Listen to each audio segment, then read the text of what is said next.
ఇచ్చి మంచి మెలకు మీ పాదాల చెంత చేరిన నా దేవా నా తండ్రి, మీ మాటల కొరకు కనిపెట్టుకోవటానికి తండ్రి మాకు ఇచ్చిన ఈ అవకాశాన్ని బట్టి మీకు కృతజ్ఞతల స్తుతులు స్తోత్రాలు తండ్రి.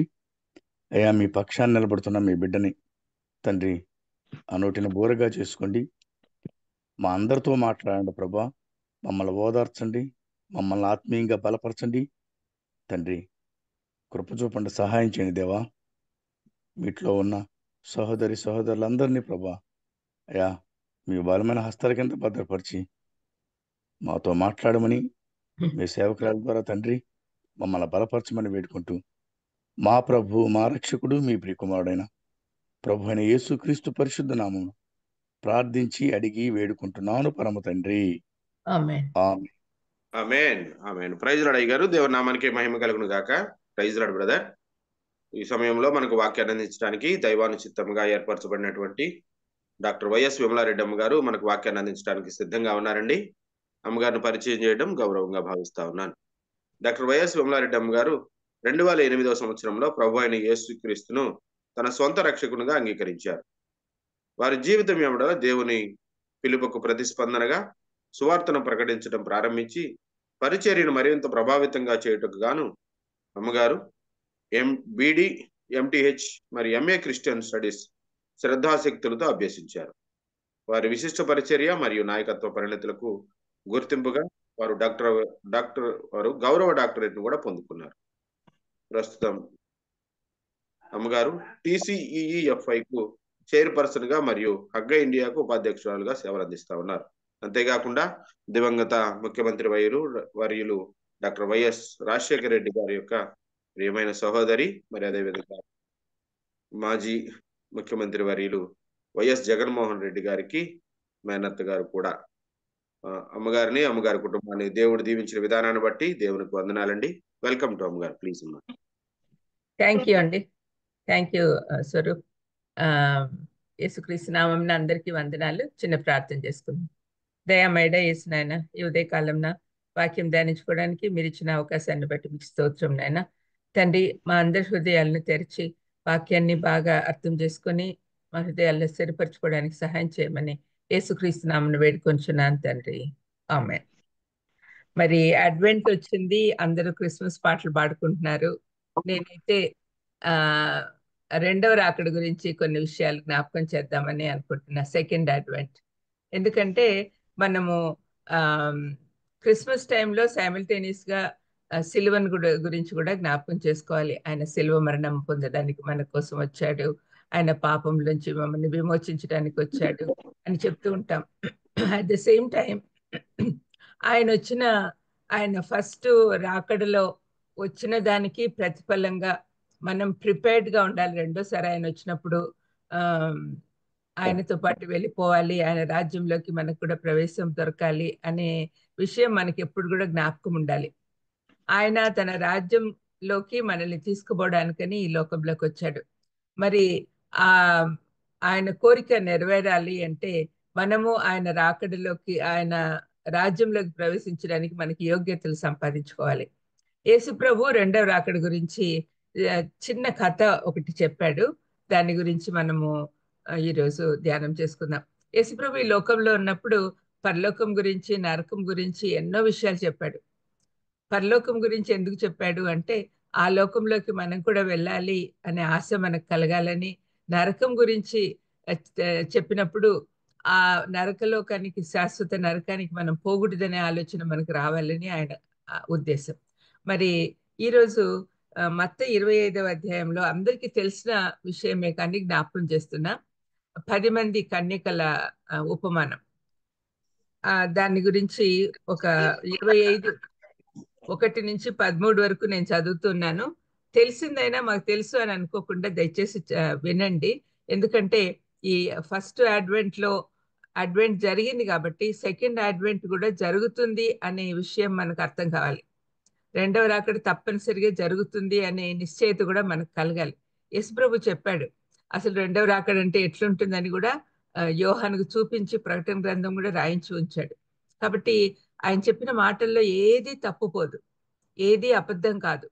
బైబిల్లో రాసిన ప్రతి ఒక్కటి కూడా నిజమే. కాబట్టి అది జరుగుతుంది జరుగుతుంది జరుగుతుంది ముమ్మారు పలికినా కూడా సరిపోదు. ఎప్పుడు జరుగుతుందనే నిశ్చయిత మనలో కలగాలి. మత్తయి 25:1-13 వరకు నేను చదువుతుండగా నెమ్మదిగా చదువుతాను, దయచేసి వినండి. పరలోక రాజ్యం గురించి చెప్తూ యేసుప్రభు చెప్పిన మాటలు. పరలోక రాజ్యము తమ దివిటీలు పట్టుకొని పెండ్లి కుమారుని ఎదుర్కొనుటకు బయలుదేరిన 10 మంది కన్యకలను పోలి ఉన్నది. వీరిలో 5 బుద్ధి లేని వారు, 5 బుద్ధి గలవారు. బుద్ధి లేని వారు తమ దివిటీలు పట్టుకొని తమతో కూడా నూనె తీసుకొని పోలేదు. బుద్ధి గలవారు తమ దివిటీలతో కూడా సిద్దెలలో నూనె తీసుకొని పోయిరి. పెళ్లి కుమారుడు ఆలస్యం చేయగా వారందరూ కునికి నిద్రించుచుండిరి. అర్ధరాత్రి వేళ ఇదిగో పెళ్లి కుమారుడు అతన్ని ఎదుర్కొన రండి అను కేక వినపడెను. అప్పుడు ఆ కన్యకలందరూ లేచి తమ దివిటీలను చక్కపరిచిరి. కాని బుద్ధి లేని ఆ కన్యకలు, మా దివిటీలు ఆరిపోవచ్చున్నవి కనుక మీ నూనెలో కొంచెం మాకీయుడని బుద్ధిగల వారిని అడిగిరి. అందుకు బుద్ధిగల కన్యకలు, మాకును మీకును ఇది చాలదేమో, మీరు అమ్మవారి యొద్దకు పోయి కొనుక్కొనుడని చెప్పిరి. వారు కొనబోచుండగా పెళ్లి కుమారుడు వచ్చెను. అప్పుడు సిద్ధపడి ఉన్నవారు అతనితో కూడా పెళ్లి విందుకు లోపలికి పోయిరి. అంతటా తలుపు వేయబడెను. ఆ తర్వాత తక్కిన కన్యకలు వచ్చి, అయ్యా అయ్యా మాకు తలుపు తీయమని అడుగగా అతడు, మిమ్ముని ఎరుగనని మీతో నిశ్చయంగా చెప్పుచున్నాను అనెను. ఆ దినమైనను గడి అయినను మీకు తెలియదు కనుక మెలకువగా ఉండుడి. యేసుప్రభు రెండో రాకడి గురించి అందరికి ఇచ్చిన హెచ్చరిక ఇది. యాక్చువల్గా ఇప్పుడు ఈ సంఘటన మనం చదువుతుంటే ఎవ్రీథింగ్ ఈజ్ గోయింగ్ రాంగ్. ఆయనేమో పెళ్లి కుమారుడు ఆలస్యం చేశాడు. ఈ వెయిట్ చేస్తున్న కన్యకలేమో నిద్రపోయారు. నిద్రపోయిన తర్వాత కొంతమందికి ఏమో నూనె సరిపోలేదు, ఆరిపోయినాయి వాళ్ళ దివిటీలు. వాళ్ళు షాప్కి వెళ్ళి కొనుక్కొని వచ్చేసరికి తలుపు మూసివేయబడింది. So everything is happening in a negative way. Nothing is going right. ఇటువంటి పరిస్థితి మన జీవితంలో ఏర్పడకుండా ఉండాలి అని వార్నింగ్ ఇస్తూ దేవుడు ఈ మాటలు చెప్తూ ఉన్నాడు. ఆ కాలంలో యూదుల ఆచారం ప్రకారము వివాహము 3 స్టేజెస్లో జరుగుతుంది. ముందు ఫస్ట్దేమో నిశ్చార్థం. మనకు మరియమ్మ గురించి చెప్పబడినప్పుడు ఫస్ట్ ఆమెకు యోసేపుతో ప్రదానం చేయబడి ఉండెను అని చెప్పి రాయబడింది. ప్రదానం చేయడము అంటే మనం ఇప్పుడు ఎంగేజ్మెంట్ అని పిలుస్తాం.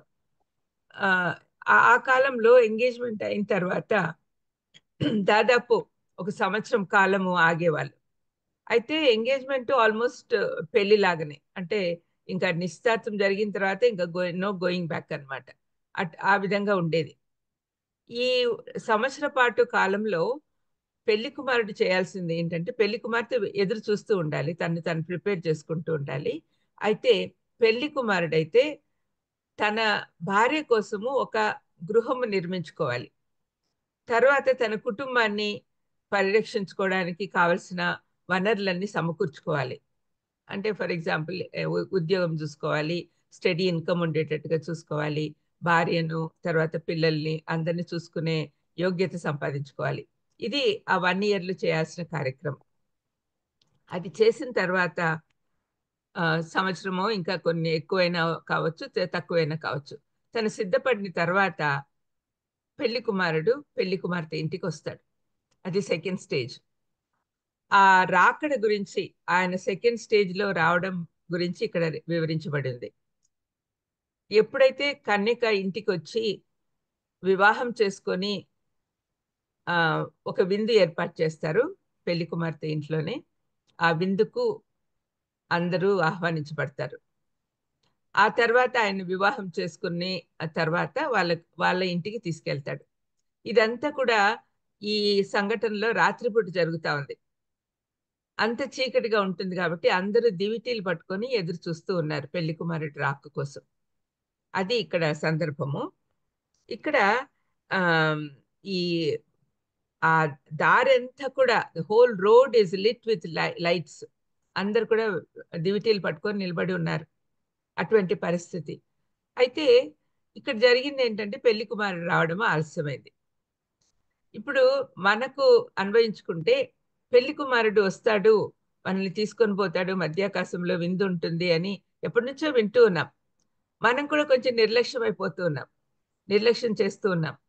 మేము చిన్నతనం నుంచి విన్నాంలే అని, ఆది సంఘంలో వాళ్ళు కూడా వాళ్ళు వెయిట్ చేసే వాళ్ళని, ఇలాంటి ఆలోచనలు వచ్చి మనము కొంచెం నిర్లక్ష్యం చేస్తూ ఉన్నాం. నిర్లక్ష్యం చేస్తూ ఉన్న అసలు ఆలస్యానికి కారణం ఏంటి అనేది కూడా బైబిల్ మనకు చెప్తుంది. అందరూ రక్షింపబడాలని, అందరూ తిరిగి తన రాజ్యంలోకి రావాలని దేవుడు ఇంకా రక్షణ పొందని వాళ్ళకి, ఇంకా మారుమనసు పొందని వాళ్ళకు దేవుడిచ్చిన సమయాన్ని బట్టి, దేవుడిస్తున్న సమయాన్ని బట్టి ఆలస్యం జరుగుతా ఉంది. అయితే ఎప్పుడొస్తాడు అనేది మనకు ఖచ్చితంగా తెలియదు. ఆయన సమయంలో దొంగ వచ్చినట్టు సడన్ గా వస్తాడు అని చెప్పి కూడా రాయబడింది. మరి ఆయన ఎప్పుడొస్తాడో తెలియదు కాబట్టి మనం మెలకువగా ఉండి ఎదురు చూడాలి అని దీని భావం. ఇక్కడ ఈ బుద్ధి లేని కన్యకలు, బుద్ధి గల కన్యకల గురించి చెప్పబడిన విషయం ఏమంటే, బుద్ధి లేని వాళ్ళు సిద్ధపడి లేరు, బుద్ధి గల కన్యకలు సిద్ధపాటు ఉంది. ఈ ప్రిపేర్డ్నెస్ గురించి రాయబడింది ఈ ఉపమానంలో. సిద్ధపడి ఉండాలి. మనం సిద్ధంగా ఉన్నామా, మనల్ని మనం పరీక్షించుకోవాలి. ఫస్ట్ అడ్వెంట్ గురించి నవంబర్ 25 నుంచి మనము సెలబ్రేషన్స్ మొదలు పెడతాం, క్రిస్మస్ సెలబ్రేషన్స్. అల్టిమేట్ గా ఈ క్రిస్మస్ సెలబ్రేషన్స్ మన రెండవ రాకడ కోసం కూడా ప్రిపేర్ అయితే అప్పుడు ఇంకా పెద్ద సంతోషం ఉంటుంది కదా, పెద్ద సెలబ్రేషన్. అది పర్మనెంట్ సెలబ్రేషన్. దానికోసం మనం ప్రిపేర్డ్ గా ఉండాలి. అది యేసు ప్రభు ఈరోజు నా ద్వారా మీతో మాట్లాడుతూ ఉన్నాడు. మీరు అందరూ సిద్ధంగా ఉన్నారా? ఉదయాన్నే 4 గంటలకు జాయిన్ అయ్యి ఈ ప్లాట్ఫామ్ లో ఎంతో మంది ప్రార్థన చేస్తున్నారు, దేవుణ్ణి స్తుతించి ఆరాధిస్తున్నారు. బాబీ గారు ఎంతో మందిని ఇన్వైట్ చేస్తున్నారు స్పీకర్స్ గా. మరి వాళ్ళందరూ వచ్చి మంచి వాక్యాలు ఇస్తున్నారు. మరి ఇవన్నీ వింటూ కూడా మరి మనం సిద్ధంగా ఉన్నామా లేదా? మనం రెండవ రాకడ కోసం సిద్ధంగా ఉన్నామా లేదా? ఫస్ట్ అడ్వెంట్ ఎంజాయ్ చేస్తున్నాం, మరి సెకండ్ అడ్వెంట్ కోసం మనం సిద్ధంగా ఉన్నామా? అప్పుడు గొప్ప ఆనందం మనకు కలుగుతుంది. దానికోసం మనం సిద్ధంగా ఉన్నామా లేదా అని మనం ఈ ఉదయకాలంనే మొదలు పెడతాం మనల్ని గురించి పరీక్షించుకోవడానికి. బికాస్ ఎప్పుడు జరుగుతుందో తెలియదు. సిద్ధపాటు అనే దానికి చార్ల్స్ స్పర్జన్ ఇచ్చిన డెఫినేషన్ ఏంటంటే, it's change brought about by new birth. మారుమనసు పొందినప్పుడు, నూతన జన్మ వచ్చినప్పుడు జరిగే చేంజెస్, అదే సిద్ధపాటు. మనము నిజంగా రక్షణ పొంది ఉంటే, మన జీవితము, మన మనస్సు అన్నీ మారిపోయి ఉంటే, మనం తప్పనిసరిగా సిద్ధపాటు కలిగి ఉంటాం. అది చార్ల్స్ స్పర్జన్ చెప్తున్నారు. మరి ఈ బుద్ధి లేని కన్యకలు, బుద్ధి గల కన్యకల గురించి మనం ఆలోచిస్తే, ఇక్కడ చూడండి, వీళ్ళల్లో 10 పోలికలు కనపడతాయి. అందరూ మనకు కనపడేది, అందరూ దివిటీలు పట్టుకొని నిలబడుకున్న కన్యకలే. అందరూ అందంగా ఉన్నారు, అందరూ చక్కగా వెయిట్ చేస్తున్నారు పెళ్లి కుమారుని చూడాలని. మరి వాళ్ళల్లో ఉన్న పోలికలు మనం చూద్దాం. ఇక్కడ అందరూ ఇన్వైట్ చేయబడి ఉన్నారు. All were invited. ఇలా ఇన్వైట్ చేయకుండా, ఇన్విటేషన్ లేకుండా లేరు, అందరూ ఇన్వైటెడే. అంటే అర్థం ఏంటి? అందరూ కూడా యేసు ప్రభువును కలిగి ఉన్నారు. అంటే రక్షణ పొందినాము అని అనుకొని సంఘంలో ఉండే వాళ్ళే, వాళ్ళని గురించి రాయబడింది. అన్నిల గురించి, యేసు ప్రభువుని తెలియని వారి గురించి చెప్పబడలే ఇక్కడ. All are invited, all responded positively. అందరూ ఆహ్వానం అంగీకరించి అందరూ వచ్చి ఉండారు. అందరూ అక్కడ పెళ్లి కుమారుడి విందులో పాల్గొనాలా అని చెప్పి వాళ్ళందరూ వచ్చినారు. మరి అందరూ కూడా అందరూ వెయిట్ చేస్తూ ఉన్నారు యేసు ప్రభు రాకడ కోసం. మేమందరం కూడా సిద్ధంగా ఉన్నాము అని అనుకుంటున్నారు వాళ్ళు. All are waiting. అందరికీ కూడా దీపాలు చేతిలో ఉన్నాయి. అంటే పోలికలు చెప్తున్నా కాబట్టి మీరు చూడండి, మనం గుర్తుపట్టలేం ఎవరు సిద్ధపడి ఉన్నారు, ఎవరు సిద్ధంగా లేరు అని. బయట వాళ్ళకి ఎవరికి తెలియదు, వాళ్ళ హృదయాల్లో తెలుసు, దేవుడికి మాత్రమే తెలుసు. తర్వాత 5వది చూస్తే, all wanted to see the groom. అందరికి కూడా పెళ్లి కుమారుని చూడాలని ఆశగా ఎదురు చూస్తున్నారు. ఈ ఇంకొక పాయింట్ మనం చూస్తే, they were at the right place at the right time. Correct గానే ఉన్నారు, అన్ని సక్రమంగానే ఉన్నాయి, అందరూ వెయిట్ చేస్తూ ఉన్నారు. All desire to be in the banquet. అందరూ విందుకు సిద్ధంగా ఉన్నారు. అందరూ విందుకు వెళ్ళాలి అని ఆశపడుతూ ఉన్నారు. తర్వాత 8వ పాయింట్ చూస్తే all had oil in the beginning. మొదట్లో అందరి దగ్గర నూనె ఉంది. అందరూ దివిటీలు నింపుకొనే వచ్చారు.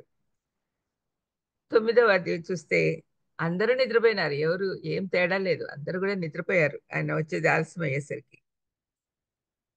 అందరూ కూడా ఆ, ఆయన వస్తున్నాడు, పెళ్లి కుమారుడు వస్తున్నాడు అనేసరికి అందరు లేచారు. వీళ్ళందరూ కూడా ఆ, మళ్ళీ వాళ్ళ దీపాలు ఆరిపోయినాయి. అందుకని మళ్ళీ ఆ, వత్తులు సరి చేసుకొని అందరు రెడీ చేసుకుంటూ ఉన్నారు. ఇంతవరకు అందరికీ ఒకటే, నో డిఫరెన్స్ అట్ ఆల్. అందరూ సేమ్ యాక్టివిటీస్ చేశారు. ఇక్కడ చూడండి, తర్వాత జరిగింది ఏంటి? అందరూ రెడీగా ఉన్నారు కదా. అయితే బుద్ధి లేని కన్యకలు, మా దివిటీలు ఆరిపోవచ్చున్నవి కనుక మీ నూనెల్లో కొంచెం మా కీయుడని బుద్ధి గల వారిని అడిగారు. ఇది మామూలుగా ఆమ్, ఇహలోకంలో జరిగేది ఏంటంటే, ఎవరైనా గబుక్కున వచ్చినప్పుడు గెస్ట్లు మన ఇంట్లో షుగరో లేకపోతే కాఫీ పొడినో తగ్గిపోతే పక్కింటి వాళ్ళని అడుగుతారు. అది నార్మల్గా జరిగే ప్రొసీజర్. ఆ విధంగా అడగచ్చులే అని నిర్లక్ష్యమో లేకపోతే ఆ క్షణంలో ఏదైనా ఒకటి చేయొచ్చులే అని అనుకోవడమో, ఓవర్ కాన్ఫిడెన్స్ తో వాళ్ళు నూనె తీసుకురాల. ప్రిపేర్డ్నెస్ అంటే we should be prepared for the worst కదా. మనకు దివిటీలు కూడా ఆరిపోవచ్చు, అవకాశం ఉంది, అప్పుడు మనం ఫిల్ చేసుకోవడానికి నూనె తీసుకుపోవాలి అనే మాట వాళ్ళకి అర్థం కాలేదు. వాళ్ళు నిర్లక్ష్యం చేశారు. ఎక్కడో తీసుకోవచ్చులే, పక్కంటి వాళ్ళ దగ్గర పక్కింట్లోనో తీసుకోవచ్చులే. ఈ నూనె అనేది పరిశుద్ధాత్మతో పోల్చొద్దండి. పరిశుద్ధాత్మనైతే మనం ఎప్పుడు ఉంటారు మనలో, రక్షింపబడిన వాళ్ళు. పరిశుద్ధాత్మను మనం పంచుకోలేం కూడా. ఇది కేవలము ఆ, వాళ్ళ ఫెయిత్ గురించి మాట్లాడుతున్నారు. వాళ్ళకి అందరికి కూడా ఫెయిత్ ఉంది, కానీ కొంతమందికి ఇంప్రూవ్ చేసుకున్నారు వాళ్ళ ఫెయిత్ ని, కొంతమంది చేసుకోలేకపోయారు. ఫెయిత్ ని మనం అరువు తెచ్చుకోలేం కదా. మా తల్లిదండ్రులు చాలా ఫెయిత్ఫుల్ పీపుల్, వాళ్ళు చాలా భక్తిపరులు.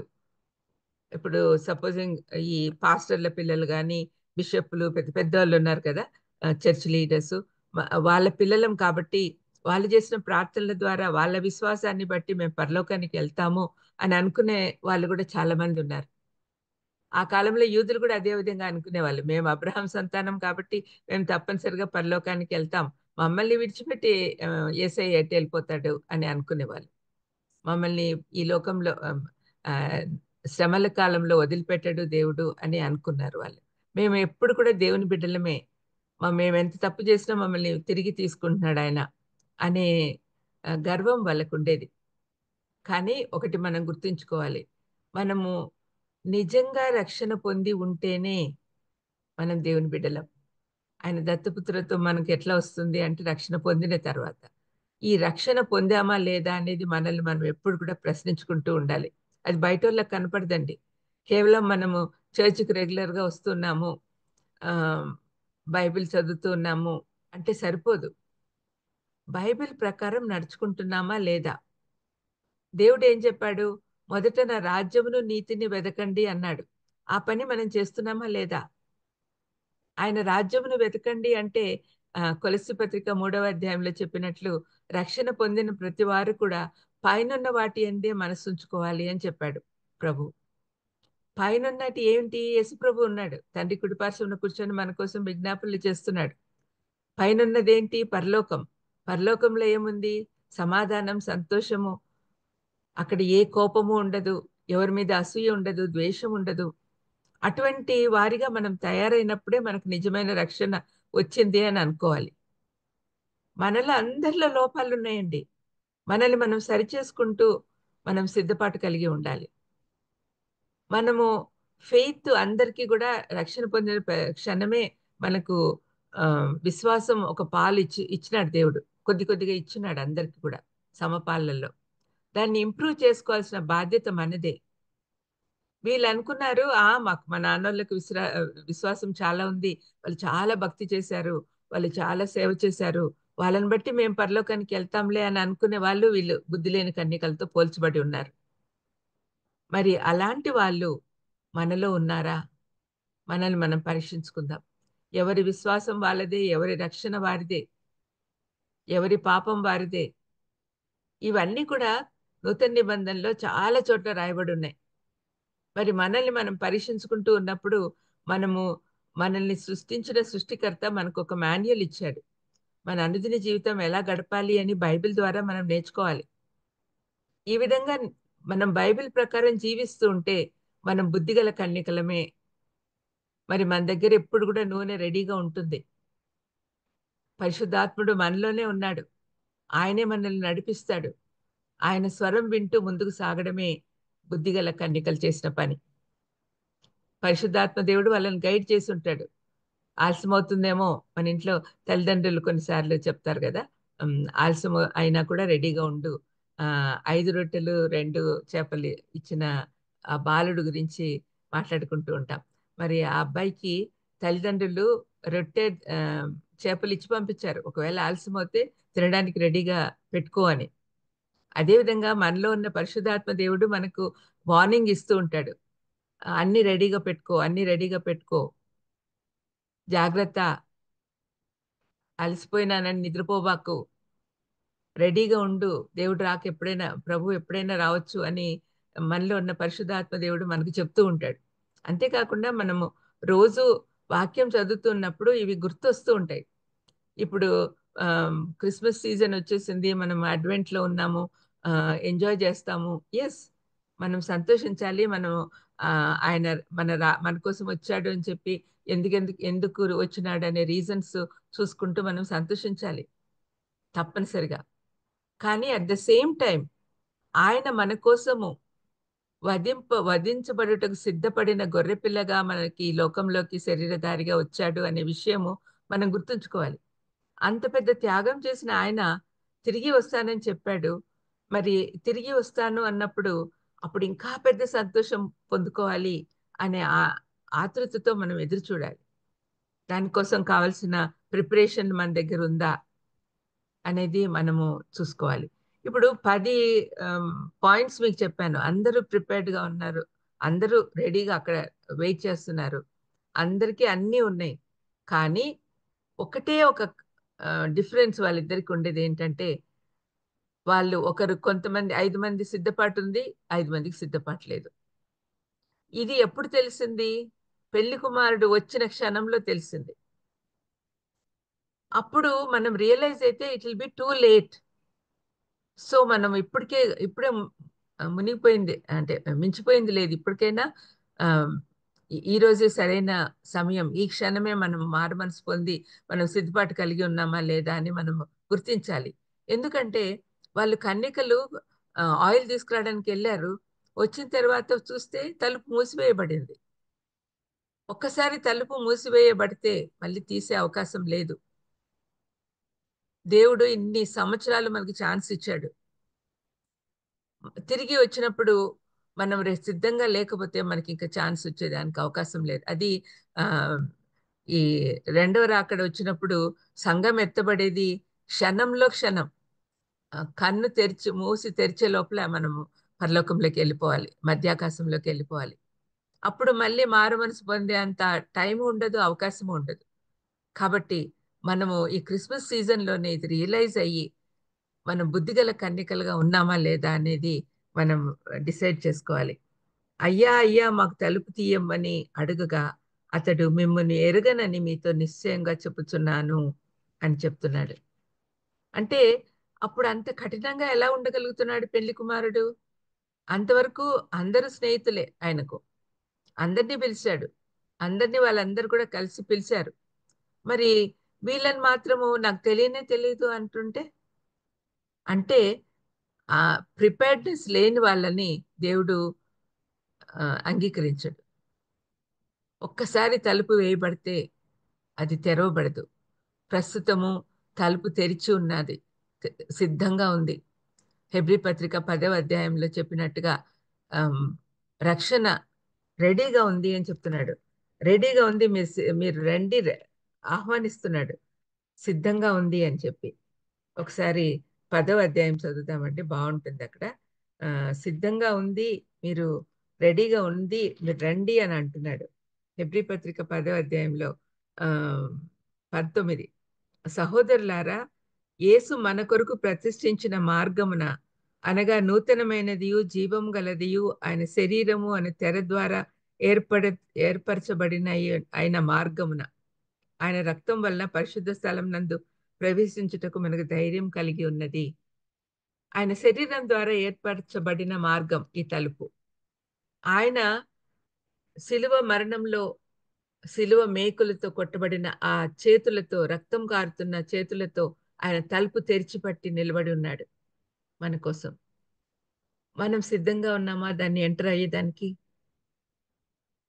ఇఫ్ ఇట్స్ లేట్, తలుపు మూసేస్తే it will be too late. మనము అందుకోలేం, లోపలికి వెళ్ళేదానికి అవకాశం ఉండదు. కాబట్టి ఇది ఎందుకు చెప్పాడు దేవుడు అని ఆలోచించాలి. మనలో సిద్ధపాటు ఉందా లేదా, మనలో సిద్ధపాటు ఉందా లేదా అని మనం ఆలోచిస్తూ ఉండాలి. ఎప్పుడు కూడా మనకు ఆ సిద్ధపాటు ఉండాలి తప్పనిసరిగా. ఈ వీళ్ళు, ఈ బుద్ధి లేని కన్యకలు మన దీపాలు ఆరిపోవులే అనుకున్నారు. దీపము ఆయిల్తో బర్న్ అవుతుంది. ఆయిల్ ఎన్ని రోజులు ఉంటుంది, ఎన్ని గంటలు ఉంటుందని ఎవరికి తెలియదు, ఎంతసేపు ఉంటుందో మనకు తెలియదు. అలాంటప్పుడు మనం సిద్ధపాటు కలిగి ఉండాలి. ఈ 5 మంది నిజమైన బుద్ధిగల కన్యకలు ట్రూ బిలీవర్స్. వాళ్ళకి నిజంగా మారు మనసు ఉంది. వాళ్ళు ఎదురు చూస్తూ ఉన్నారు రెండో రాకడ కోసం. రక్షణ నిశ్చయిత ఉన్న వాళ్ళు ఎవరైనా గమనించండి, ఎప్పుడు కూడా ఆనందంగా ఉంటారు. ఎందుకంటే వాళ్ళు prepared for second coming and also for their death. మరణించడము మేలు అంటాడు కదా పౌలు అన్నట్లుగా మనం కూడా అనగలిగేస్తే ఆ స్థాయికి మనం ఎదగాలి. బ్రతుకుట క్రీస్తే, చావైతే లాభము అన్నాడు ఆయన.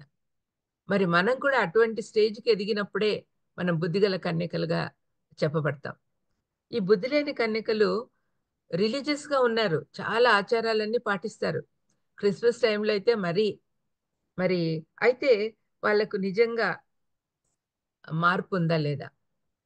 క్రిస్మస్ టైంలో ఆలోచిస్తుంటే భలే చాలా ఉత్సాహంతో ఉంటారు అందరూ. అంతెందుకు, నేను ఆల్రెడీ బట్టలు కొనడము, అందరికి ఇవ్వడం అన్ని మొదలు పెట్టేసిన. సడన్ గా ఈ సంవత్సరం మా అమ్మ, మా మేనత్తలు వాళ్ళందరూ గుర్తొచ్చారు. వాళ్ళు నవంబర్ 1 నుంచి మొదలు పెడతారండి షాపింగ్. అందరూ ఎవరెవరికి ఇవ్వాలి అని అన్ని లిస్టులు తయారు చేసుకొని దాని ప్రకారం అంతా ఇస్తూ ఉంటారు. నా పరిచర్య పెరిగే కొద్దీ నాకు కూడా కొంచెం ఎక్కువ మంది అయిపోయినారు. అందుకని ఒక్కొక్కరిని అంటే టిక్కులు కొట్టుకుంటూ వస్తూ ఉన్నా అనమాట. ఫస్ట్ మా సిఫి ఆఫీస్ వాళ్ళకి ఇవ్వాలి అనిపించింది, అందుకని వాళ్ళతో స్టార్ట్ చేశాను అనమాట. ఈ విధంగా డిసెంబర్ అంతా కూడా కొనసాగుతుంది. ఇలాగా మనమేమో అన్ని సిద్ధపడుతున్నాము, అన్ని ఆచారాలు పాటిస్తున్నాము అని సంతోషపడతాం, కానీ నిజంగా మనము ఈ దీని అర్థం తెలుసుకుంటున్నామా? సంతోషపడ్డం ఒకటే కాదు, మనము ఫస్ట్ అడ్వెంట్కి ఎంత సంతోషపడతామో సెకండ్ అడ్వెంట్ ఇంకా ఎక్కువ సంతోషం ఉంటుంది. కాబట్టి దానికోసం మనం ప్రిపేర్ అవ్వాలి. సిద్ధపాటు అంటే అదే. మరి బుద్ధిగల కన్యకలుగా మనం ఉండాలి అని మనం ఒక నిర్ణయం తీసుకోవాలి. వాళ్ళ వాళ్ళ దీపాలు కూడా కొంతసేపు వెలిగాయి కదా, అంటే వాళ్ళలో మారు మనసు ఉంది అని వాళ్ళు అనుకుంటున్నారు.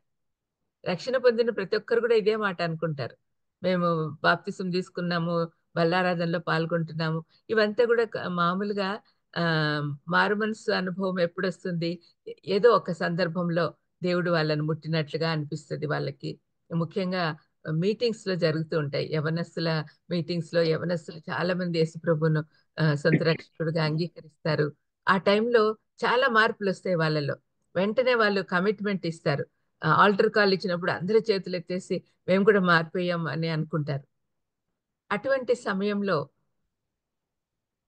అందరూ కూడా మేము మారినాము అని అనుకుంటారు.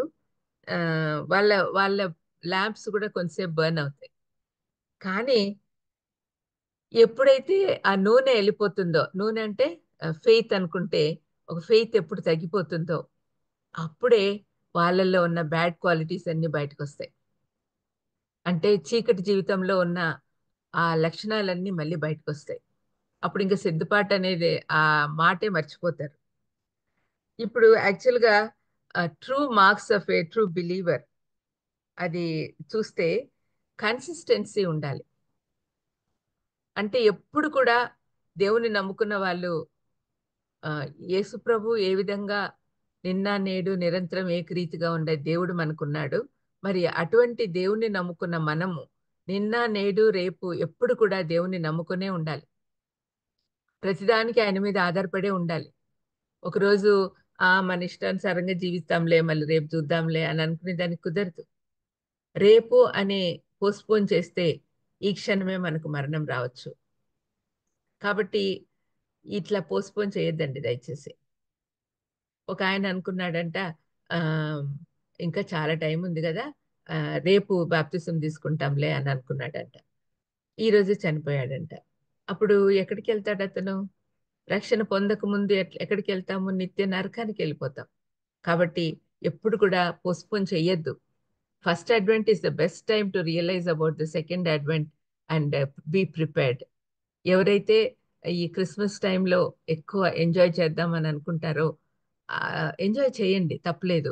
మనం ఇతరులకు కూడా యేసుప్రభు మనకిచ్చిన ఆనందం పంచిపెట్టాలి. కానీ అట్ ద సేమ్ టైం మనం ప్రిపేర్డ్గా ఉన్నామా లేదా అనేది మనం గుర్తుపెట్టుకోవాలి.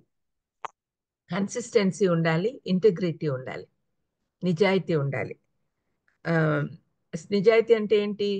Inside outside same. పైకేమో మనం మంచి వాళ్ళకి కనపడుతూ లోపల కుళ్ళు స్వభావం పెట్టుకోకూడదు. చెడు స్వభావం తీసివేసి దేవుని ప్రేమతో నింపుకోవాలి. మళ్ళీ నో హిపోక్రసీ. ఎప్పుడు కూడా వేషధారణ ఉండకూడదండి, దయచేసి అది గుర్తుపెట్టుకోండి. దేవుడికి అస్సలు ఇష్టం ఉండదు. మనం ఎట్లా ఉన్నామో, మనసులో ఏముందో అదే బయటికి చెప్దాం. ఒకవేళ ఎవరైనా తిడితే తిట్టించుకుందాం, అంతేగాని మన మనసులో కోపం పెట్టుకొని బయటికి ఒకలాగా, మనసులో ప్రేమ పెట్టుకొని బయటికి ఒకలాగా అలా ఉండద్దండి. హిపోక్రసీ అస్సలు ఇష్టం ఉండదు దేవుడికి. దేవుడికి ఇంటెగ్రిటీ ఇష్టం. మరి ఇంటెగ్రిటీ, ఆయన ప్రేమ నింపుకొని మనం ముందుకు పోవాలి. మనము మంచిగా దేవుని మార్గంలో ఉన్నాము అని చెప్పి మనము రుజువులు కూడా చూపించాలి మన చుట్టూ ఉండే వాళ్ళకి. అది సాక్ష్యం అవుతుంది. మనం ఎప్పుడైతే మారిపోయినామో మనలో ఉన్న మార్పులు మన చుట్టూ ఉన్న వాళ్ళ చూడాలి. వాళ్ళ దగ్గర మనం సాక్షిగా నిలబడాలి. అది మన జీవిత గమ్యం అయి ఉండాలి. మనము ఎప్పుడైతే యేసు ప్రభువుకు సాక్షులుగా నిలబడతామో అప్పుడు దేవుడు మనల్ని చూసి సంతోషిస్తాడు. బలా నమ్మకమైన మంచి దాసురాలా దాసుడా అని అంటూ ఉంటే మనం ఎంత సంతోషంగా ఉంటాం. మనల్ని చూసి దేవుడు ఎంత సంతోషపడుతూ ఉంటే మన చుట్టూ ఉన్న వాళ్ళు కూడా మనల్ని చూసి అంతగా సంతోషపడాలి. మనుషుల దయ దేవుని దయ అభివృద్ధి పొందుతుండెను అని యేసు ప్రభువుని గురించి రాయబడింది. మనం కూడా అలాగే ఉండాలి. దేవుని దయ ఉంటే చాలే అనుకుంటే కుదరదు. మనుషుల దయ కూడా మనకు ఉండాలి. మనుషుల దయ దేవుని దయ అభివృద్ధి పొందుతూ ముందుకు సాగుతూ ఉండాలి మన జీవితం. ఒక 5 పాయింట్లు మీకు చెప్తాను చూడండి. ట్రూ బిలీవర్కు ఉండాల్సిన signs, vital signs. Hunger for God's word. దేవుని వాక్యం నేర్చుకోవాలి, దాని లోతులు తెలుసుకోవాలి అనే ఆకలి దప్పులు కలిగి ఉండాలి. నీతి కొరకు ఆకలి దప్పులు గల వారి ధన్యులు, వారి తృప్తిపరచబడతారు అని యేసు ప్రభు చెప్పాడు. మనం ఎప్పుడు కూడా వాక్యం నేర్చుకోవాలి. అదే ఉత్సాహంతో మీరందరూ కూడా ఉదయకాలం చేరుతున్నారు. దాన్ని బట్టి దేవునికి వందనాలు. మరి విన్న వాక్యాన్ని హృదయాల్లో స్థిరపరచుకోవాలి, మన జీవితాల్లో అన్వయించుకోవాలి. వాక్యం నేర్చుకోవాలి. ఎంత నేర్చుకున్నా సరిపోదండి. ఎంత నేర్చుకున్నా ఇంకా నేర్చుకోవాల్సినది చాలా ఉంటుంది. నేను ఇంతకుముందు ఒకసారి చెప్పాను మీకు, రక్షణ పొందిన కొత్తలో నాకేమీ రాదు. తర్వాత నేర్చుకుంటూ ఉన్నాను. ఇప్పటికీ నేర్చుకుంటూనే ఉన్నాను. నేర్చుకుంటూ అందరికీ నేర్పిస్తూ ఉన్నాను. ఈ మధ్యనే డాక్టరేట్ కూడా కంప్లీట్ చేశాను. దాంతో నాకేమో వచ్చు అని నేను అనుకోవటం లేదు. థియాలజీ డాక్టరేట్ చేసినా కూడా థియాలజీ అంటే సరిగ్గా తెలియని మూర్ఖురాలి నేను. మరి కొన్ని సంవత్సరాల తర్వాత నేనేమనుకున్నా, ఎంటీహెచ్ ఇవన్నీ అయిపోయిన తర్వాత ఏదోలే సముద్రంలో నీటి బొట్టంతా నాకు వచ్చు అని అనుకున్నా. కానీ ఇంకా లోతులకు వెళ్తూ ఉంటే సముద్రంలో నీటి బొట్టు కాదు కదా, నీటి బొట్టులో ఒక కణం కూడా నాకు రాదు అని తెలుస్తా ఉంది. ఆ విధంగా మనము దుప్పి నీటి వాగుల కోసం ఆశించినట్టుగా మనం దేవుని వాక్యం కోసం ఆశిస్తూ ఉండాలి. అది ఒక గుర్తు. చాలా మంది దైవజనులు నేను చూశాను, ఎప్పుడు బైబిల్ చేతిలో ఉంటుంది. బైబిల్ చేతిలో ఉంటే అది అలంకారం కోసం కాదు, వాళ్ళు ఎప్పుడు ఛాన్స్ దొరుకుతుందా, ఎప్పుడు చదువుకుందామా అనే ఉంటారు. అటువంటి స్టేజ్కి మనం రావాలి. సమయం ఉన్నప్పుడంతా బైబిల్ చదువుకుంటూ ఉండాలి. సమయం ఉన్నప్పుడంతా అనవసరమైన మాటలు మాట్లాడుకుంటూ, టైం వేస్ట్ చేసుకుంటూ, లేకపోతే ఒకరి మీద ఒకరు చెప్పుకుంటూ, ఇలాంటి దానిలలో ఆహ్, సమయం వ్యర్థం చేయకుండా, సమయము సద్వినియోగం చేసుకోవాలి. మనం ఎప్పుడు కూడా బైబిల్ చదువుతూ దాంట్లో ఉన్న ఆనందాన్ని అనుభవిస్తూ ఉంటే అదొక సాక్ష్యంగా నిలబడిపోతుంది. అది వైటల్ సైన్ అన్నమాట. ఆహ్, second is desire to know God deeply. ఇంకా దేవుణ్ణి తెలుసుకోవాలి. దేవుణ్ణి గురించి తెలుసుకోవడానికి చాలా ఉందండి. ఆయన అట్రిబ్యూట్స్, ఆయన గొప్పతనం తెలుసుకుంటూ ఉంటే మనము ఇంకా ఆపలేం. ఆరాధన చేయాలి అంటే దేవుని గురించి ఇంకా బాగా తెలుసుకోవాలి. దేవుణ్ణి సంపూర్ణంగా, హృదయపూర్వకంగా ఆరాధిస్తే ఆయన, ఆయన మహిమపరచబడతాడు. ఆయన సంతోషపడతాడు. మనం దేవుణ్ణి సంతోషపెట్టే బిడ్డలుగా ఉండాలి. ఆయన మన కోసం ప్రాణం పెట్టాడు గదా! మనం ఏమి ఇవ్వలేం. ఎందుకంటే మన దగ్గర ఉండేదంతా ఆయనకి చెందిందే. Whatever we have it belongs to God only. We can't claim anything that it belongs to us. మనం ఆయనకు తిరిగి ఇవ్వగలిగింది కేవలం మన హృదయం. మనం ఇంకా ఎక్కువ ఆయన గురించి తెలుసుకోవాలి. ఆయన గురించి ఎక్కువ తెలుసుకోవాలని ఆయన ఆశపడుతున్నాడు. అన్నిటికంటే మించింది ఆయన గురించిన జ్ఞానం. ఆహ్, పౌలు అంటాడు గదా! ఆయనతో కూడా సహానుభవం కలిగి ఉండడాని కోసము ఇహలోకపరమైన వాటన్నిటిని పెంటతో సమానంగా ఎంచుతున్నాను అన్నాడు. ఆ విధమైన కోరిక మనలో కలిగి ఉండాలి. ఆయన్ని గురించి తెలుసుకోవాలి. ఇంకా తెలుసుకోవాలి. ఇంకా తెలుసుకోవాలి. ఆయన గొప్పతనం తెలుసుకోవాలి అన్న ఆలోచన మనకు కలిగి ఉండాలి. తర్వాత మూడవది ప్రొక్లమేషన్. మనకు తెలిసిందంతా ఇతరులకు చెప్పాలి. మనం ఎంత ఆనందంగా ఉంటే మిగతా వాళ్ళు సంతోషం పొందలేకపోతుంటే, వాళ్ళు చిన్న చిన్న విషయాలకి దిగులు పడుతూ ఉంటే, వాళ్ళని చూసి మనము జాలిపడి వాళ్ళకి కూడా మన సువార్త ప్రకటించాలి. యేసయ్యను గురించిన సువార్త. ఆనందం ఆయనలోనే ఉంది. ప్రభువునందు ఆనందించుడి, ఎల్లవేళలా ఆనందించుడి అని పౌలు చెప్పిన ప్రకారము మనం నిజమైన ఆనందం ఆయన దగ్గరే ఎతుక్కోవాలి అనే విషయం గూడా మనం ప్రకటించాలి. దేవుని రాజ్యం గురించి ప్రకటించినప్పుడు వాళ్ళు ఇహలోక రాజ్యం గురించి ఆలోచించకుండా పరలోక రాజ్యం గురించి ఆలోచించేదానికి అవకాశం ఉంటుంది. అందుకనే ప్రొక్లమేషన్ ఈజ్ వెరీ ఇంపార్టెంట్. యేసుప్రభు ఇచ్చిన చివరి ఆదేశం ఏంది అదే. మీరు సకల లోకానికి వెళ్లి సువార్త ప్రకటించండి. అందరినీ నా రాజ్యంలోకి తీసుకురండి. అదే మీ బాధ్యత అని చెప్పాడు. రక్షణ పొందిన ప్రతి ఒక్కరి బాధ్యత ఇది. అంటే బైబిల్ చేతబట్టుకొని మాకు పోవడానికి వీలు కాదు గదా! అని అనొద్దండి. మన జీవితాలే మనకు ఆర్ వాకింగ్ ఎపిసోడ్స్ అంటాడు పౌలు. నా పత్రికలు మీరు అన్నాడు. మరి మన హృదయాల్లో రాయబడిన మాటలు ఇతరులకు గూడా మనం పంచగలగాలి. ఆ విధంగా మనం ముందుకు సాగాలి. తర్వాత ఆహ్, నాలుగోదేంటంటే don't fear of the things which we were afraid before. రక్షణ పొందకముందు చిన్న చిన్న విషయాలకే భయపడేవాళ్ళం. కానీ ఇప్పుడు భయం లేదు.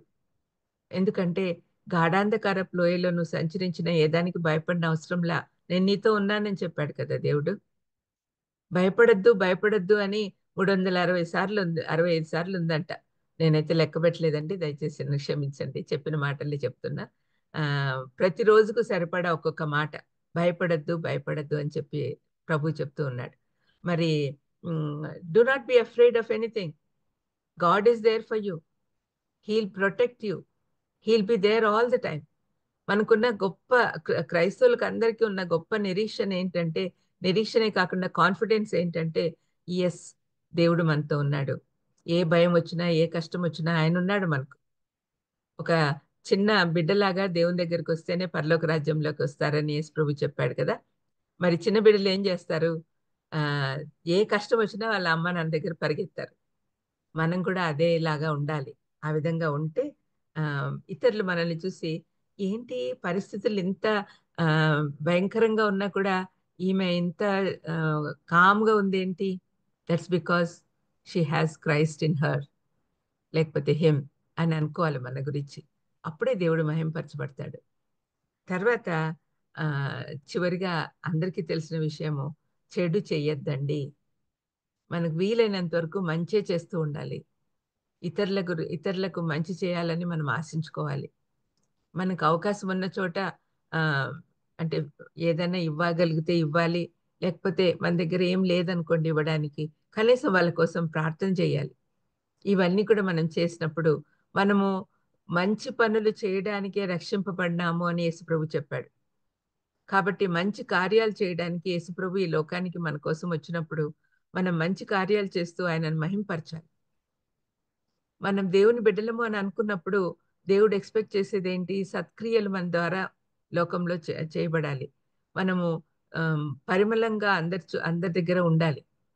మనం ఎప్పుడైతే ఈ ఫస్ట్ ఆహ్, గ దేవుని వాక్యం నేర్చుకుంటాం, దేవుని గురించి ఎక్కువగా తెలుసుకుంటాం అన్నప్పుడు, ఆ విషయాలన్నీ మనల్ని మ్యారినేట్ చేస్తాయి. మ్యారినేట్ చేయడం అంటే ఇప్పుడు ఏదైనా కూరలు చేసుకునేటప్పుడు ముందు మ్యారినేట్ చేస్తారు మసాలాలో పెట్టి. అట్లా చేసినప్పుడు దాని ఫ్లేవర్ ఇంకా బాగా వస్తుందనమాట. అదేవిధంగా మనం ఎప్పుడైతే వాక్యంలో మ్యారినేట్ అవుతామో, మనం ఎక్కడికెళ్ళినా కూడా సుగంధంగా ఉంటాం. మంచి పరిమళ వాసనగా ఆహ్, చుట్టుపక్కల వాళ్ళకు కనపడినప్పుడు మన దగ్గరికి వాళ్ళు రావాలని వాళ్ళు ఆశిస్తారు. యేసు ప్రభువుని గురించిన మంచి మాటలు, ఆమె నోరు తెరిస్తే మంచి మాటలే వస్తున్నాయి. కాబట్టి ఆమె దగ్గరికెళ్దాం అన్న ఆలోచన మన గురించి ఇతరులకు రావాలి. అదే దేవుడు కోరుకుంటున్నాడు. మరి మనము ఇవన్నీ కూడా మనం చేస్తున్నామా? అట్లా చేస్తున్నప్పుడే మనము సిద్ధపాటు కలిగి ఉన్నామా అని గుర్తించాలి.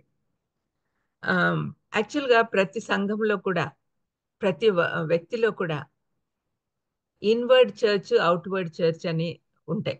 ఏ చర్చ్‌లోనైనా. మరి ఔట్‌వర్డ్ చర్చ్ అందరికి కనపడే చర్చ్. అంటే సంఘంలో వాళ్ళు బయట వాళ్ళకి కనపడే విధానం. వాళ్ళు ఎలాగున్నారు? ఇప్పుడు నేను చెప్పిన లక్షణాలన్నీ మనలో ఉంటే అవి బయటకు గూడా కనపడతాయి. అయితే ఇన్‌వర్డ్ ఇన్‌వర్డ్‌వి మన మనసులోని మాటలు, మన హృదయంలోని ఆలోచనలు దేవుడికి మాత్రమే తెలుసు. అవి 2 కోఆర్డినేట్ అవ్వాలి. ఔట్‌వర్డ్ చర్చ్, ఇన్‌వర్డ్ చర్చ్ 2 కలిస్తేనే దేవుడికి మహిమ. మనము ఒకవేళ ఇన్‌సైడ్ ఔట్ సేమ్ లేకుంటే, ఇంటిగ్రిటీ మనలో లేకుంటే, అప్పుడేమవుతుంది? దేవుని దగ్గరకొచ్చినప్పుడు ఒకలాగుంటాము, బయట ఒకలాగుంటాం. అప్పుడు దేవుడికి తెలుసు వీళ్ళు వేషధారణలో ఉన్నారు అని. 2 ఒకటేలాగుండాలి. 2 కోఆర్డినేట్ అవ్వాలి. అప్పుడే మనం సిద్ధపాటు కలిగి ఉన్నాము అని మనకు తెలుస్తది. ఇప్పుడు ఆహ్, దేవుణ్ణి సొంత రక్షకుడిగా అంగీకరించిన తర్వాత, ఆయన్ని గురించి ఎక్కువగా తెలుసుకుంటూ ఉంటే, మనము ఇన్‌వర్డ్ చర్చ్ అయితాం. అంటే లోపల గూడా మనల్ని పరిశుద్ధపరచబడతాం. మనల్ని ఎప్పుడైతే యేసుప్రభు రక్షించాడో, ఆ రోజు నుంచి మనకు అంతర్గతంగా అంతా శుభ్రం చేస్తూ ఉన్నాడాయన. మనకు సాంక్టిఫికేషన్ మొదలైంది మన జీవితంలో. ఆ సాంక్టిఫికేషను ఎప్పుడు కూడా జరుగుతూనే ఉండాలి. మరి ఈ తలుపు ఆహ్, మూసివేయబడింది అని చెప్పే మాట గూడా కొంచెం అది హెచ్చరికలాగా మనం తీసుకోవాలి. ఒక్కసారి తలుపు మూస్తే దేవుడు తీయడు. ఆ తలుపు మూయబడక ముందే మనం సిద్ధంగా ఉండాలి. మూయబడుతుంది మన మొహం మీదనే మూసేస్తాడు అనే పరిస్థితి మనకు రానీయగూడదు. ఆయన ఉగ్రత మనం తట్టుకోలేం. ఆ ఉగ్రతలోకి మనం పోకముందే ఆయన ప్రేమతో మనల్ని దగ్గర తీసుకునే విధానంగా ఆయన నా బ్యాంక్వెట్‌కి అందరు రండి, నా విందుకు అందరు రండి అని ఆహ్వానం పలికినప్పుడు మనం పరిగెడుతూ లోపలికెళ్ళేదానికి సిద్ధంగా ఉండాలి. ఆ సిద్ధపాటు మనలో ఉందా లేదా అనేది మనం ఆలోచించుకోవాలి. తలుపు ఎప్పుడు కూడా తెరిచి ఉండదు. జాగ్రత్తగా ఉండండి. వ ఆహ్, బుద్ధి లేని కన్యకలు వచ్చి ఎంత ప్లీడ్ చేసినా ఏం ప్రయోజనం లేదు. నాకసలు మీరు తెలియనే తెలీదు అని చెప్తూ ఉన్నారు. అసలు వీళ్ళు ఈ బుద్ధిలేని కన్యకలు మేము దేవునికి విరోధంగా చేస్తున్నామన్న ఆలోచనే వాళ్ళకు తెలియలా. That's the tragedy of this incident. వాళ్ళెప్పుడు రియలైజ్ అవ్వలేదు. అసలు మేము దేవునికి దూరంగా ఉన్నామన్న ఆలోచనే వాళ్ళకి రాలేదు. ఇప్పుడు చూడండి, మనలో ప్రతి ఒక్కరు కూడా చర్చ్‌కెళ్తున్నాము. ప్రతి ఒక్కరు కూడా దేవుని వాక్యం చదువుకుంటున్నాము. అయితే మనమేమనుకుంటున్నాం, అవును మేము మంచి పనులే చేస్తున్నాం, సత్క్రియలు చేస్తున్నాం, ఎంతో మందికి ఉపయోగకరంగా ఉంటున్నాము. మనకేం డోకా లేదు. తప్పనిసరిగా లోపలికెళ్ళిపోతాం. పరలోక రాజ్యం చేరుకుంటాం అని ఆ కాన్ఫిడెన్స్ ఉందన్నమాట మనకు. అందరికి కూడా అట్లాంటి ఆలోచనలున్నాయి. ఎవరికి కూడా డౌట్ కూడా లేదు. మనల్ని దేవుడు తీసుకుపోడేమో అన్న ఆలోచన మనలో ఉండదనమాట. ఈ బుద్ధిలేని కన్యకలు వాళ్ళ గురించి ఎవరు కూడా చెడ్డ మాటలు ఎప్పుడు మాట్లాడలే ఎవరు కూడా.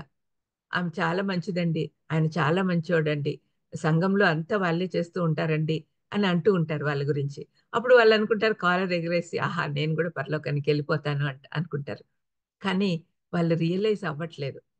వాళ్ళలో కంప్లీట్ హీలింగ్ ఉందా లేదా? హోలిస్టిక్ హీలింగ్ ఉందా లేదా? ఆత్మీయంగా, ఆహ్, శారీరకంగా, ఆహ్, నైతికంగా, ఇంకా సైకలాజికల్‌గా అన్ని విషయాలలో, సోషల్‌గా ఎక్కడున్నా కూడా ఏ తప్పులు లేకుండా ఉండేటట్టుగా మనల్ని మనం పరిశుద్ధపరుచుకుంటూ పోవాలి. ఇది ఒక్కరికి ఒక రోజులో అయ్యేది కాదండి. ఇది ఇది అసాధ్యం. కానీ మనకు అలాంటి మార్పు మాలో కావాలి అని మనం అడగడం మొదలుపెడితే, పరిశుద్ధాత్మ దేవుడు మనలో ఉండి మనల్ని శుద్ధీకరిస్తూ మనల్ని సిద్ధపాటుకు రెడీ చేస్తాడు. కాబట్టి we should be always praying to him. మమ్మల్ని సిద్ధపరచు దేవా. ఈ బుద్ధిలేని కన్యకలు పాపం ఎప్పుడు కూడా ఎవరు తప్పులు పట్టలే. ఎవరు హెచ్చరించలే. మీరు బాగున్నారులేమ్మా, మీరు తప్పనిసరిగా పరలోకానికి ఎళ్ళిపోతారు అని వాళ్ళకి చెప్తూ ఉన్నారు అందరూ. ఆహ్, మరి వాళ్ళకేం తెలుస్తది? మన వేషధారణ వాళ్ళకి తెలీదు గదా! బయటికి మనం మంచిగానే ఉంటాం. కాబట్టి వాళ్ళకి తెలీదు. అటువంటి వేషధారణ లేకుండా మనము ఉండాలి. మనం అన్‌ప్రిపేర్డ్‌గా ఉండి ఒక ఛాన్స్ తీసుకోవద్దు. It's a great risk. ఎప్పుడు కూడా మనం ప్రిపేర్డ్‌గా ఉండాలి. వితౌట్ నోటీస్ మనకేదైనా జరగొచ్చు. ఇప్పుడు చూడండి, ఒక సైకిల్‌లో పోతూ ఉన్నాడు ఒకాయన. పోనీ కార్‌లో పోతున్నాడనుకుందాం. రోడ్ సేఫ్టీ కోసం చాలా హెచ్చరికలుంటాయి. ఆ హెచ్చరికలు తీసుకోకపోతే ఎక్కడో ఒక చోట యాక్సిడెంట్ అవుతది. అటువంటి పరిస్థితి మన జీవితంలో రానీయొద్దు. దేవుడు హెచ్చరికలు ఇస్తూనే ఉన్నాడు. ప్రభు రాజ్యం సమీపంగా ఉంది. మీరు తొందరగా మారుమనసు పొందండి అని పదే, పదే, పదే, పదే గుర్తు చేస్తూ ఉన్నాడు. ముఖ్యంగా క్రిస్మస్ సీజన్‌లో అది బాగా గుర్తుపెట్టుకోవాలి మనం. మన కోసం ప్రాణం పెట్టడానికి వచ్చిన యేసయ్య కోసం మనం సిద్ధంగా ఉన్నామా? ఆయన రెండో రాకడ కూడా రాబోతా ఉంది. మరి సిద్ధంగా ఉన్నామా అని హ్మ్. ఆలోచించాలి. మనం ఎప్పుడో రక్షణ పొందుదాంలే, రేపు బాప్తిసం తీసుకుందాంలే, ఈసారి ఈస్టర్ వస్తుంది గదా! అప్పుడు తీసుకుందాంలే అని అనుకునే దానికి కుదరదండి. దయచేసి గుర్తుపెట్టుకోండి. ఎప్పుడు కూడా డోంట్ పోస్ట్‌పోన్. వార్నింగ్ బెల్స్ వస్తూ ఉన్నాయి. మరి మీకు అందరికీ 'టైటానిక్' షిప్ గురించి తెలుసు కదా! ఆ 'టైటానిక్' షిప్ మునిగిపోకముందు 5 సార్లు వార్నింగ్ వచ్చిందంట. అయితే వాళ్ళు నిర్లక్ష్యం చేశారు. ఆ 'టైటానిక్' షిప్ తయారు చేసినప్పుడు ఇది ఎప్పుడు కూడా ఏ యాక్సిడెంట్ కాదు అని చెప్పి తయారు చేసినోళ్ళు చెప్పారంట. దాంతో కాన్ఫిడెంట్‌గా వాళ్ళెళ్ళిపోతూ ఉన్నారు. కానీ లోపలుండే మౌంటైన్స్ వాళ్ళకెట్లా తెలుస్తాయి? మరి దాన్ని అడ్డుకొని అది మునిగిపోయింది. అదే విధంగా దానికి 5 సార్లు వార్నింగ్స్ ఇచ్చారంట. అయినా కూడా వాళ్ళు ఆహ్, మరి అదంతా మునిగిపోవడం మనకు తెలుసు. మరి ఈ ఇన్సిడెంట్ నుంచి మనం నేర్చుకోవాల్సిన విషయాలు మళ్ళీ ఒకసారి గుర్తు చేస్తాను. హ్మ్. దాని కోసం ఒక చిన్న స్టోరీ చెప్పాడు ఒకాయన. జాన్ మాక్స్‌వెల్ అని. ఆయనేం చెప్తున్నాడంటే, ఒక 20 మంది దైవ సేవకులు, మిషనరీసు చాలా ప్రయాణాలు చేస్తూ చాలా మందికి సువార్త చెప్తూ ఉన్నారంట. వాళ్ళు అంటే ఫారిన్ కంట్రీ చిన్న ప్లేన్ ఎయిర్ క్రాఫ్ట్ పెట్టుకున్నారంట. వాళ్ళకి 20 మందికి సరిపడా. వాళ్ళెక్కడ పోయినా కూడా చాలా మంది 7 డేస్‌లో 20 ప్లేసులు కవర్ చేశారంట. అంత ఫాస్ట్‌గా ఎళ్తూ సువార్త చెప్తూ ముందుకెళ్తూ ఉన్నారనమాట. They were very happy. ఈ 20 ప్లేసెస్ అయితేనే ఇంటికి పోతాము అని అనుకున్నారు వాళ్ళు.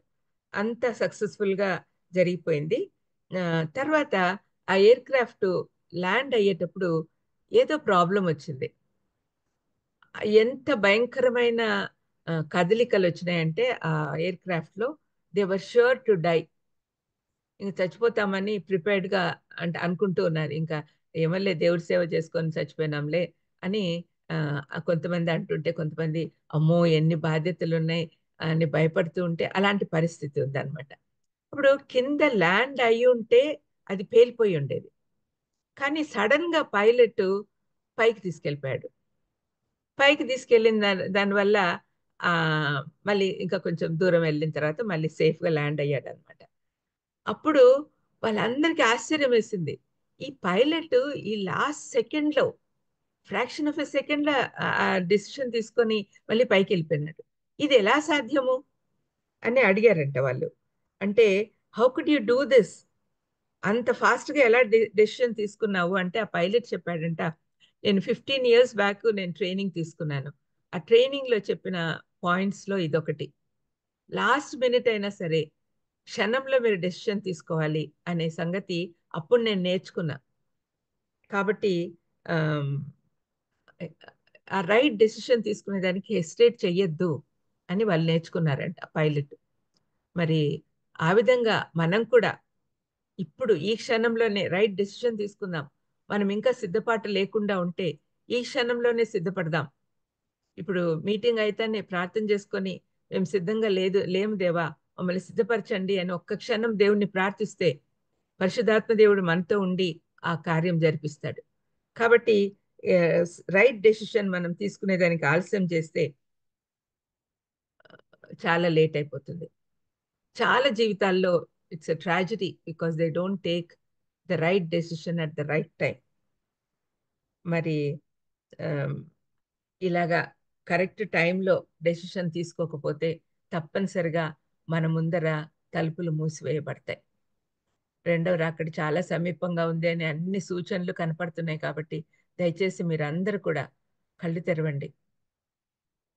అందరూ ఇది సిద్ధపాటు కలిగి ఉండాలని ప్రభునామంన మిమ్మల్ని అందరినీ కోరుతూ, క్రిస్మస్ సీజన్లో ఇంత సీరియస్ మెసేజ్ ఇచ్చి అందరూ మూడ్ పాడు చేశారని అనుకోవద్దండి దయచేసి.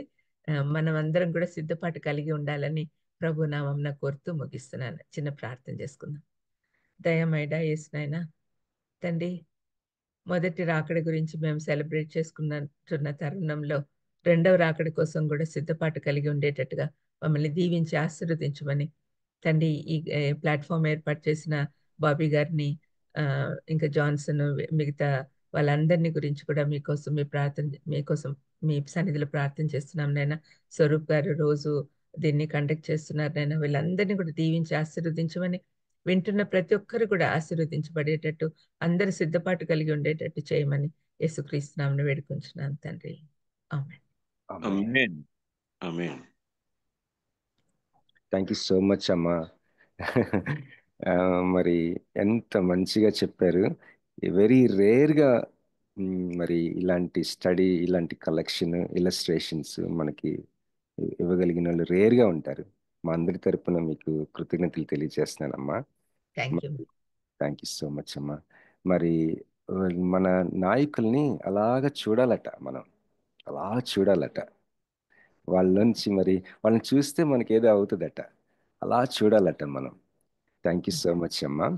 And over to Jhansi Gudapati from Hyderabad please. Thank you madam. మరి చాలా చక్కని విషయాలు ఈ 25వ మత్తయి సువార్త బుద్ధి లేని కన్యకలు దాని గురించి చక్కగా చెప్పారు.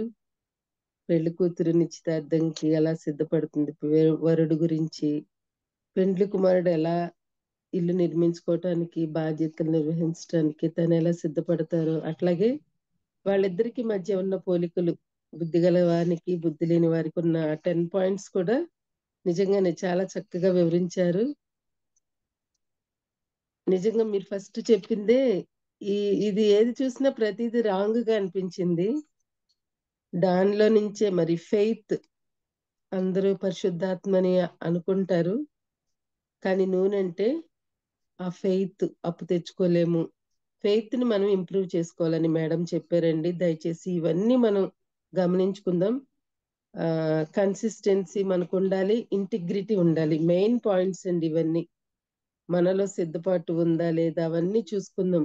లాస్ట్ వరకు ఎవరికి తెలియదు కదండి, ఎవరు సిద్ధపడ్డారో లేదో కూడా తెలీదు. మరి మనం బయట లోపల ఒక రకంగానే ఉండాలని, రెండింటిని కోఆర్డినేట్ చేసుకుంటూ ముందుకు సాగాలని చెప్పారు. అట్లాగే లాస్ట్ మినిట్ లో అయినా రైట్ డెసిషన్ తీసుకోవాలని ముగించారు. చక్కని ముగింపు. దయచేసి మనం గమనించి ఇవన్నీ కూడా గమనిస్తూ రోజు చక్కని వాక్యాలు వింటున్నాం. మరి ఆ వాక్యానుసారంగా మనం జీవించడానికి, ప్రవర్తించడానికి నడుచుకుందామండి దాని ప్రకారం. Thank you madam. Virtual prayer family తరఫున మీకు ప్రత్యేక వందనాలు తెలియజేస్తున్నాం. చక్కని మెసేజ్ ఇచ్చారు. Thank you madam. మన మధ్యలో ఉన్న జామి రవికుమార్ గారు ముగింపు ప్రార్థన, పరలోక ప్రార్థన ఆశీర్వాదం ఇవ్వాల్సిందిగా కోరుతున్నానండి. ప్రార్థన చేసుకుందామండి. పరిశుద్ధమైన తండ్రి, నీ బంగారు పదాలు కొందరం ప్రభా, నీ ప్రేమను బట్టి కృపను బట్టి వందనాలు తండ్రి. అయ్యా మేము నిన్నటి వారం ప్రభా నీ కృప తండ్రి సజీవ లెక్కల్లో ప్రభా మమ్మల్ని చేర్చి దినాన్ని లేపి ప్రభా అయ్యా నీ దాసురాల ద్వారా ప్రభా ఇమ్మ గారి ద్వారా వాక్యం వినడానికి ఇచ్చిన శ్రేష్టమైన సమయాన్ని బట్టి వందనాలు తండ్రి. మా వ్యక్తిగత జీవితాల్లో ప్రభా సిద్ధపడి దయచేయమని ప్రార్థన చేస్తున్నాను తండ్రి. అయ్యా విశ్వాసం తండ్రి మాలోనే ప్రారంభం అవ్వాలి కానీ ప్రభా అరువు తెచ్చుకునేది కాదయ్యా, ప్రార్థన చేస్తున్నాను తండ్రి. అయ్యా అపోస్తలుడైన పౌలు సెలవిచ్చిన రీతిగా ప్రభా ఏ విధము చేతను మృతుల్లో పునరుద్ధానం కలగాలని సెలవిచ్చిన రీతిగా ప్రభా ఎంత శ్రమ వచ్చినా, ఎంత కష్టం వచ్చినా, ఎంత ఇబ్బంది వచ్చినా ప్రభు సందర్భంగా భాగ్యం దయచేయమని ప్రార్థన చేస్తున్నాను తండ్రి. ఆ సిద్ధపాటు గల ప్రభు జీవితాన్ని మాకు దయచేయమని ప్రార్థన చేస్తున్నాను తండ్రి. మా పూర్వీకులు చూపించిన భక్తిలో కూడా ముందుకు సాగగలిగే కృప దయచేయమని ప్రార్థన చేస్తున్నాను తండ్రి. తల్లి గారికి ఇచ్చిన ప్రభు వాక్యానుభవాన్ని బట్టి తండ్రి, లోకానుభవాన్ని బట్టి వందనాలు తండ్రి. ప్రతి విషయాన్ని ప్రవక్షణంగా దేవతను ప్రభా అరటిపండు ఒలిసి పెట్టినట్టుగా ప్రభా చెప్పే విధానం బట్టి ప్రార్థన చేస్తున్నాను తండ్రి. ఇటువంటి వారిని మాకు ఇచ్చిన విధానం బట్టి వందనాలు ప్రభా. ఇంకా తల్లి గారిని బహుబలంగా వాడుకోమని ప్రార్థన చేస్తున్నాను తండ్రి. విత్తబడి వాక్యం తండ్రి 30 దొంతులుగా 60 దొంతులుగా 100 దొంతులుగా పలింపు చేయండి. విన్న వాక్యాన్ని విడిచిపెట్టేవారుగా కాకుండా మా యొక్క జీవితాల్లో అమలుపరచగలిగే భాగ్యం దయచేయమని ప్రార్థన చేస్తున్నాను తండ్రి. అదేవిధంగా దేవతను ప్రభా ఈ విధంగా తండ్రి ప్రతిరోజు ప్రభా నీ పాటలు పాడడానికి, ఆరాధన చేయడానికి, వాక్యం వినడానికి ప్రభా ఈ శాస్త్రమైన ప్లాట్ఫామ్ ఏర్పాటు చేసిన బాబు రత్నాకర్ గారిని తన కుటుంబాన్ని ప్రత్యేకంగా జ్ఞాపకం చేసుకొని సహకరిస్తున్న స్వరూప్ గారిని, జాన్సన్ గారిని ప్రభు ఝాన్సీ గారిని దీవించండి. కోర్ టీం దీవించండి ప్రభు. అదేవిధంగా అనేక మంది ప్రార్థించే తల్లులు మాకు ఇచ్చానికి వందనాలు తండ్రి. ఎప్పుడు ఇందులో పాల్గొంటున్న ప్రతి బిడ్డను పేరు పేరున దీవించమని సహాయం చేయమని, ఈరోజు మేము చేయవలసిన ప్రతి పనుల ప్రభావ నిసుటి మార్గాన్ని ప్రభావ మాకు దయచేయమని, అదేవిధంగా ప్రభావ ఈ క్రిస్మస్ సీజన్ అందరం వాడబడలాగిన నీ కృపతో మమ్మల్ని నింపి మీరే సకల మహిమగంతా ప్రభావం పొందుకోమని ఈ చిన్న ప్రార్థన మా ప్రభును ప్రియకుమారుడైన యేసుక్రీస్తు దివ్యనామమున గడికుంటున్నాం పరమ తండ్రి. ఆమేన్. మీ నామం పరిశుద్ధపరచబడును గాక, మీ రాజ్యం వచ్చును గాక, మీ చిత్తం పరలోకం మీద నుండి భూమి మీద నెరవేరును గాక. మాకు కావాల్సిన దినాహారమును దయచేయము, మరోసారి క్షమించి ప్రకారం క్షమించము, మమ్మల్ని శోధనలోకి తేకీడును తప్పించము. ఎందుకంటే రాజ్యము, బలము, మహిమ నిరంతరం ఉన్నావు తండ్రి. ఆమేన్. తండ్రి అయిన దేవుడు, కుమారుడైన యేసుక్రీస్తు కృప, పరిశుద్ధాత్మక అన్యోన్య సహవాసము ఈరోజు వాక్యం చెప్పిన దాసురాలకు, పాల్గొన్న బిడ్డలకు, అనారోగ్యంతో రాబర్ట్ జేమ్స్ గారికి సదాకాలం తోడై నడిపించును గాక. ఆమేన్. ఆమేన్. మరి వైఎస్ విమలారెడ్డి గారు చెప్పిన మెసేజెస్ అన్ని అండి యూట్యూబ్ లో ఉంటాయి. మీరు బాబీ రత్నాకర్ అని టైప్ చేస్తే మీకు అందుబాటులో ఉంటాయండి. అక్కడ ఆ ఛానల్లోకి వెళ్ళి ప్లేలిస్ట్ లోకి వెళ్తే మేడం ఫోటో వస్తుంది. వారు చెప్పిన మెసేజ్ గత కొన్ని సంవత్సరాల నుంచి చెప్తున్నారు. ఆ మెసేజెస్, వారు చెప్పిన మెసేజెస్ అన్ని ఉంటాయండి. మీరు ఇంకోసారి వినాలని ఆశపడితే వినొచ్చండి. ఈ మెసేజెస్ అన్ని రికార్డ్ చేయబట్టి ఈ రోజు చెప్పేదే మీరు ఉపయోగించుకోవచ్చు. మీ సంఘాలలో ఇవి చెప్పొచ్చండి. ఎందుకంటే మనం వాక్యాన్ని ఇతరులకు షేర్ చేసుకోవాలి. ఎంత మంచి వాక్యాలు మనకి ఎక్కడ దొరకవు కదండి. మీ సంఘాల్లో కూడా షేర్ చేసుకోవచ్చు, ఇంప్లిమెంట్ చేసుకోవచ్చు అండి. థ్యాంక్ యూ అండి. జాయిన్ అయిన అందరికీ థ్యాంక్ యూ అండి. ప్రార్థించిన జామి రవికుమార్ గారికి కూడా ప్రత్యేక వందనాలండి. థ్యాంక్ యూ అండి. ముగించుకుందాం. హ్యావ్ ఎ నైస్ డే అండి.